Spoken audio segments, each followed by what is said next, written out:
He lied about $1 stock, made millions, and only served 22 months in jail. Then Hollywood turned his crimes into a blockbuster. This is the story of Jordan Belfort, the man who scammed America and got rich again doing it. And the wildest part, people still cheer for him. Bayside, Queens, 1962, a working class Jewish neighborhood where dreams were modest and ambition had a ceiling.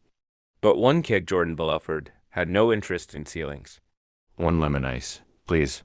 For you, 2 for 1, but only if you tell 3 friends. What are you, 12? 16, and I'm going to be rich. By summer's end, he made 20 grand selling Italian ices. At 16, most teens would have blown it on a Camaro. Jordan, he enrolled in dental school. First day, the dean stood up and said, "If you're here to get rich, you're in the wrong profession." Jordan stood up, nodded, and walked out just like that. Because he wasn't there to clean teeth. He was there to get rich. And this was not the path. Next stop, meat. After college, Jordan launched a door-to-door meat and seafood business. Yes, really. It was messy, scrappy, but surprisingly successful. $100,000 a month in sales with no trucks? No storage, no clue, just Jordan. Hustling, grinding, melting steaks in the back seat. Late deliveries, spoiled meat, mountains of unpaid invoices. It all caught up fast. Within months, the business went bankrupt. But in the wreckage, Jordan found something that turned out to be his superpower. The product didn't matter.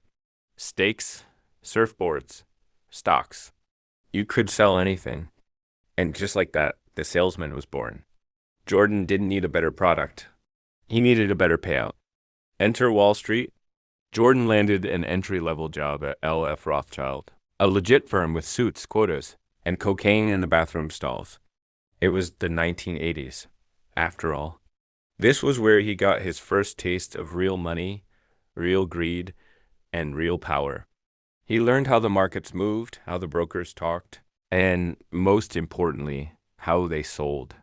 But suddenly, October 1987 came. Black Monday, the markets crashed. Jordan was fired. But while others mourned, Jordan saw something else. An opportunity.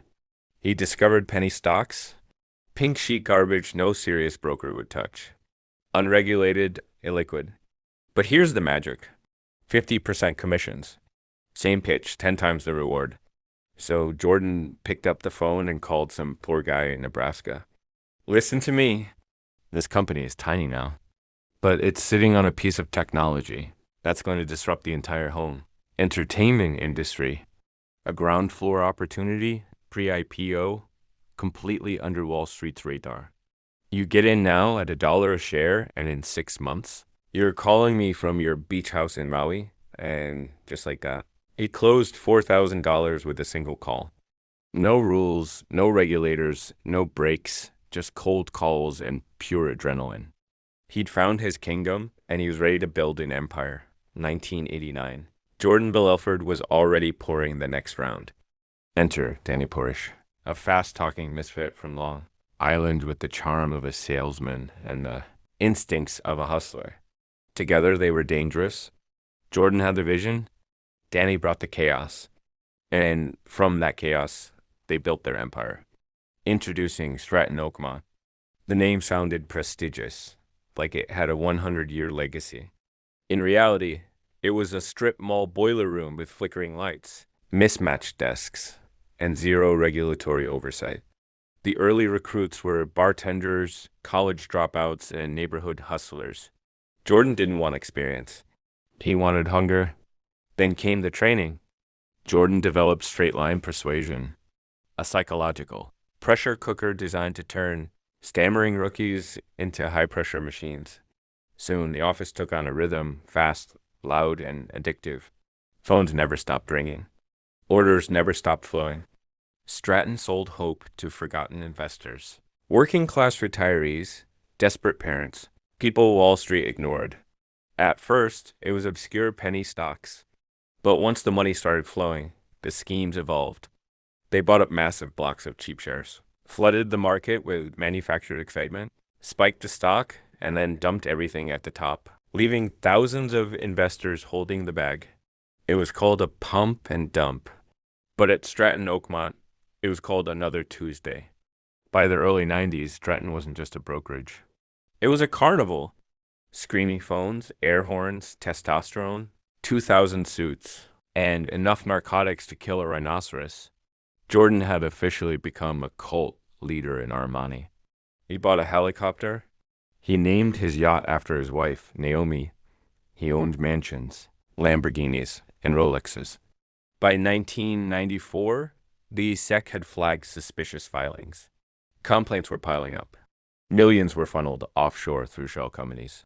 Some accounts were under Jordan's aunt's name in the UK. Others were parked in Geneva.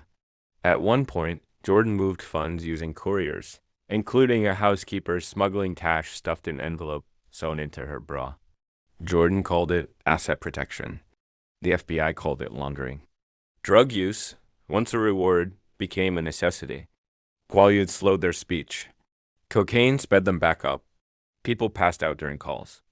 Jordan was unraveling faster than the firm. He once crashed his Ferrari into a pillar while high, with his 3-year-old daughter in the passenger seat. Then came the yacht incident. In June 1996, against the captain's warning, Jordan sailed during a storm, drunk and high. The yacht sank. They were rescued by the Italian Navy. Back in New York, the walls were closing in. FBI agent Gregory Coleman quietly began piecing together a timeline, pulling scripts, subpoenaing wire records, tracking real estate purchases that didn't match reported income. Some of Jordan's own brokers had flipped. They wore wires, recorded calls, turned over folders. Then came October 1996. Federal agents raided Stratton Oakmont. Phones were ripped from desks. Filing cabinets emptied. Hard drives copied. In early 1997, while under investigation, Jordan wired $2 million to Switzerland. The transaction was traced. The conversation had been recorded. That single transfer became the thread that unraveled everything. By late 1998, Belfort was out of moves, facing up to 30 years in federal prison, wire fraud, securities fraud, money laundering. So Jordan did what he always did. He sold, not stocks, but information. He flipped. He cooperated. He wore a wire. Over 30 employees were indicted. Some served more time than he did. Jordan got 22 months in a minimum security facility. No fences, no cells. He played tennis in the mornings, lifted weights in the afternoons, and at night he wrote. That's where he met Tommy Chong, who told him, write it down. So Jordan did. In 2007, he published The Wolf of Wall Street, a memoir that read more like a victory lap than a confession. No apologies, no remorse, just yachts, fraud, and punchlines. In 2013, Scorsese and DiCaprio turned it into a global blockbuster. The same man who lied to investors was now entertaining them on the big screen. Some of Jordan's own brokers had flipped. They wore wires, recorded calls, turned over folders. Then came October 1996. Federal agents raided Stratton Oakmont. Phones were ripped from desks. Filing cabinets emptied. Hard drives copied. In early 1997, while under investigation, Jordan wired $2 million to Switzerland. The transaction was traced. The conversation had been recorded. That single transfer became the thread that unraveled everything. By late 1998, Belfort was out of moves, facing up to 30 years in federal prison, wire fraud, securities fraud, money laundering. So Jordan did what he always did. He sold, not stocks, but information. He flipped. He cooperated. He wore a wire. Over 30 employees were indicted. Some served more time than he did. Jordan got 22 months in a minimum security facility. No fences, no cells. He played tennis in the mornings, lifted weights in the afternoons, and at night, he wrote. That's where he'd met Tommy Chong, who told him, write it down. So Jordan did. In 2007, he published The Wolf of Wall Street, a memoir that read more like a victory lap than a confession. No apologies, no remorse, just yachts, fraud, and punchlines. In 2013, Scorsese and DiCaprio turned it into a global blockbuster. The same man who lied to investors was now entertaining them on the big screen. But the people he scammed, they didn't get movie deals. They didn't get closure. Most never got their money back. A teacher who lost her retirement. A war veteran who invested his life savings. A family who mortgaged their home for the next big thing.